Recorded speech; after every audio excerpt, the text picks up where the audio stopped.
একটা উত্তপ্ত সন্ধ্যা। দিল্লির সাউথ ব্লকের কনফারেন্স রুমে আলোচনার ঝড় বইছে। সামরিক বিশ্লেষকরা মুখোমুখি বসে, টেবিলে বিশাল মানচিত্র বিছানো। আলোচনার বিষয়, যদি বাংলাদেশের সঙ্গে যুদ্ধে জড়াতে হয় তাহলে কি হবে। কেউ একজন গম্ভীর স্বরে বলল, আমরা তো বৃহৎ শক্তি, বাংলাদেশ আমাদের সামনে দাঁড়াতে পারবে। একজন অভিজ্ঞ জেনারেল চুপচাপ বসেছিলেন। তিনি ধীরে ধীরে সামান্য ঝুঁকলেন, ঠান্ডা গলায় বললেন, এটা যদি তোমরা সত্যি ভাবো তাহলে ভয়ঙ্কর ভুল করবে। কারণ যুদ্ধ হলে বাংলাদেশ ভুগবে ঠিকই, কিন্তু ভারত টুকরো টুকরো হয়ে যাবে। রুমের ভেতরে মুহূর্তেই নীরবতা নেমে এলো।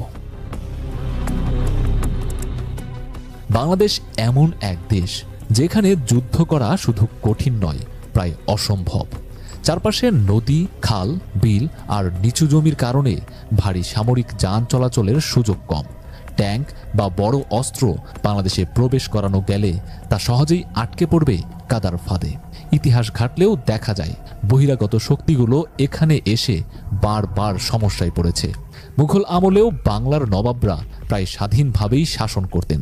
ব্রিটিশরা এত বছর ভারত শাসন করলেও বাংলার গ্রাম অঞ্চলে প্রবেশ করাটা তাদের জন্য কঠিন ছিল। 1971 সালের যুদ্ধেও এটাই দেখা গেছে। গেরিলা পদ্ধতিতে যুদ্ধ করে বাংলাদেশিরা পাকিস্তানের মতো সুসজ্জিত সেনাবাহিনীকে হারিয়ে দিয়েছিল। এই ভূখণ্ডে দীর্ঘমেয়াদী সামরিক অভিযান চালানো যে কোনো দেশের জন্য দুঃস্বপ্নের মতো। বিশ্ব অর্থনীতির সমীক্ষাগুলো বলছে, যদি সঠিক পথে এগোয় তাহলে 2050 সালের মধ্যে ভারত চীনের পর দ্বিতীয় বৃহত্তম অর্থনীতি হতে পারে। কিন্তু কোনো ধরনের যুদ্ধে জড়িয়ে পড়লে এই স্বপ্ন শেষ হয়ে যাবে। যুদ্ধের খরচ ব্যাপক, যা ভারতের অর্থনীতির ওপর বিশাল চাপ সৃষ্টি করবে। বিদেশি বিনিয়োগ কমবে, বাজারে মন্দা নেমে আসবে। যুদ্ধের ধাক্কায় দেশটির রাজনীতিতেও অস্থিরতা বাড়বে। অভ্যন্তরীণ অসন্তোষ সৃষ্টি হলে ভারতের বিভিন্ন বিচ্ছিন্নতাবাদী আন্দোলন আবার মাথাচাড়া দিয়ে উঠতে পারে। এতে ভারতের অভ্যন্তরীণ স্থিতিশীলতা হুমকির মুখে পড়বে। সুপার পাওয়ার হতে গেলে দীর্ঘমেয়াদী পরিকল্পনা, কূটনৈতিক দক্ষতা এবং অর্থনৈতিক স্থিতিশীলতা দরকার হয়। কিন্তু যুদ্ধ মানেই এই সব কিছু ধ্বংসের পথে ঠেলে দেওয়া। চীন দীর্ঘদিন ধরে বাংলাদেশের ঘনিষ্ঠ মিত্র। সামরিক, অর্থনৈতিক ও কূটনৈতিক দিক থেকে চীন বাংলাদেশের পাশে রয়েছে। ভারতের সঙ্গে বাংলাদেশের যুদ্ধ বাঁধলে চীন সরাসরি যুদ্ধ ঘোষণা না করলেও সীমান্তে বিশাল সামরিক চাপ সৃষ্টি করতে পারে। এতে ভারতকে একসঙ্গে দুই ফ্রন্টে যুদ্ধ করতে হবে, একদিকে বাংলাদেশ, অন্যদিকে চীন। ইতিহাস বলে, দুই ফ্রন্টে যুদ্ধ চালানো কোনো দেশের পক্ষেই সহজ নয়। দ্বিতীয় বিশ্বযুদ্ধে হিটলারও এই ভুল করেছিল এবং শেষ পর্যন্ত পরাজিত হয়েছিল। চীনের এই সমর্থন বাংলাদেশের সামরিক শক্তিকেও বহুগুণে বাড়িয়ে তুলবে। ভারতের জন্য এটি অত্যন্ত সংকটের কারণ হয়ে দাঁড়াবে। ভারতের উত্তর পূর্বাঞ্চলের 7টি রাজ্য, যা 7 সিস্টার নামে পরিচিত, সামরিক দিক থেকে ভারতের জন্য সবচেয়ে দুর্বল অঞ্চল। এই রাজ্যগুলো ভারতের মূল ভূখণ্ডের সঙ্গে সংযুক্ত মাত্র 40 কিলোমিটার চওড়া একটি সরু পথ দিয়ে, যা চিকেন নেক নামে পরিচিত। বাংলাদেশের সঙ্গে যুদ্ধ বাঁধলে চীন সহজেই এই অঞ্চল দখল করে ভারতকে দুই টুকরো করে দিতে পারে। এটাই ভারতের সবচেয়ে বড় দুর্বলতা। চীন দীর্ঘদিন ধরে অরুণাচল প্রদেশের একটা বড় অংশ নিজের দাবি করে আসছে। যুদ্ধ বাঁধলে তারা সেই অঞ্চল দখল করতে চাইবে। ভারতের সামরিক বিশ্লেষকরাও স্বীকার করেন, এই অঞ্চলকে রক্ষা করা তাদের জন্য কঠিন হবে। সুতরাং বাংলাদেশের সঙ্গে যুদ্ধে জড়ানো মানে ভারত নিজের অস্তিত্বকেই হুমকির মুখে ফেলা। বিশ্ব রাজনীতিতে ভারত ও যুক্তরাষ্ট্রের সম্পর্ক সবসময় সুবিধাবাদী।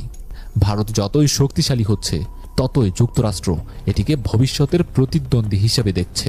যদি ভারত বাংলাদেশের বিরুদ্ধে আগ্রাসন চালায়, তাহলে যুক্তরাষ্ট্র এটিকে ভারতের উত্থান থামানোর সুযোগ হিসেবে নিতে পারে।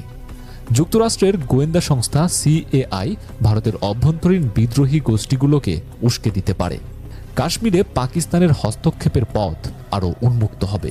আন্তর্জাতিক নিষেধাজ্ঞা এবং পশ্চিমাদের চাপের কারণে ভারতের অর্থনীতিতে বিশাল ধাক্কা লাগবে। ফলে যুদ্ধের ফলে যে আন্তর্জাতিক জোট ভারতের বিপক্ষে চলে যাবে, সেটাই ভারতকে আরও বড় সংকটে ফেলবে। সামরিক শক্তির দিক থেকে ভারত শক্তিশালী হতে পারে, কিন্তু যুদ্ধ কখনোই শুধু অস্ত্রের শক্তিতে জেতা যায় না। আমেরিকা ভিয়েতনাম দখল করতে পারেনি, রাশিয়া আফগানিস্তানে টিকতে পারেনি, কারণ যুদ্ধের আসল শক্তি হল ভূমির মালিকানা ও প্রতিরোধের মনোবল। বাংলাদেশের মানুষ 1971 সালে যেমন প্রতিরোধ করেছিল, তেমনি প্রতিরোধ গড়ে তুলবে। ভারতের বিরুদ্ধে যুদ্ধ বাঁধলে যুক্তরাষ্ট্র, চীন, পাকিস্তান সক্রিয় হয়ে যাবে। আন্তর্জাতিক গোয়েন্দা সংস্থাগুলো ভারতের বিরুদ্ধে কাজ শুরু করবে। গোপন অভিযানের মাধ্যমে ভারতের অভ্যন্তরীণ স্থিতিশীলতা নষ্ট করে দেওয়া হতে পারে। ফলে যুদ্ধ শুরু করলে ভারতই ক্ষতিগ্রস্ত হবে। দিল্লির সেই কনফারেন্স রুমের নীরবতা এখনো ভাঙেনি। সামরিক বিশ্লেষকেরা মুখে চাওয়াচাওয়ি করছে।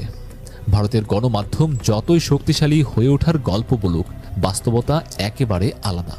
বাংলাদেশ ছোট হলেও তা ছিন্ন ভিন্ন করা সহজ নয়, বরং যুদ্ধ হলে ভারতই ভেঙে পড়তে পারে। সেই অবসরপ্রাপ্ত অভিজ্ঞ জেনারেল উঠে দাঁড়ালেন, মানচিত্রের দিকে তাকিয়ে বললেন, বাংলাদেশের সঙ্গে যুদ্ধ মানেই ভারতকে আরও একবার ভারত রাখার লড়াইয়ে নামতে হবে। রাত গভীর হচ্ছে। রাতের নীরবতায় বাংলাদেশ ভারত সীমান্ত বরাবর দুটো পাখি উড়ে যাচ্ছে। তারা যুদ্ধ চায় না, শান্তি চায়। নরেন্দ্র মোদী কি শান্তি চায়?